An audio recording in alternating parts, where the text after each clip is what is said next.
আমার ভিডিও করে বললাম এটা বাস্তব সত্য।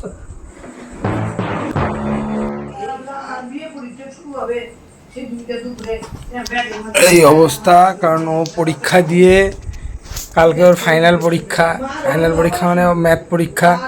তা আমি কোশ্চেন প্রিন্ট করে নিয়ে এসেছি, পরীক্ষা দিতে দিয়েছি। এই যে পরীক্ষা দেওয়া দিচ্ছে, পরীক্ষা এই যে পরীক্ষা দিয়েছে, দিয়ে খাতা নিজের খাতা নিজেই দেখছে। টাইম তো হয়ে গেছে আধা ঘন্টা। কেমন হয়েছে পরীক্ষাটা বলো? তোমার কি মনে হয় পরীক্ষাটা কেমন হয়েছে সেটা বলো। বেশি ভালো না?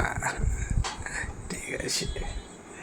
সে দিদা একটু বলো, নাতনির পরীক্ষায় তোমার ভালো হয়েছে আমার মনে হচ্ছে।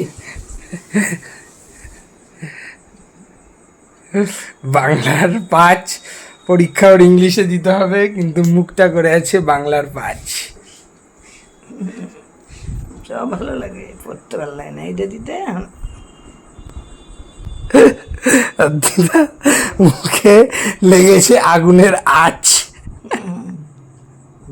দূরে তোর পরীক্ষা সবার আগে মানে এইটা, তারপরে আমার অন্য কিছু। সাহেব আমি রাখুক, আমি রান্না করতেছি, বাদ দিয়ে আসবো। আগে আমার রান্না, সেরকম তোমার আগে পড়া। ওটা ব্যাংকে যাওয়ার সময় বলিস তো তোকে 500 টাকা দিয়ে যাস না, যাবে? ও কারো কথা শুনবে না, ও সব ফেলে দিয়ে যাবে। যার যার কাজ তার তার করতে হবে। আমার ভিডিও করে বললাম এটা বাস্তব সত্য।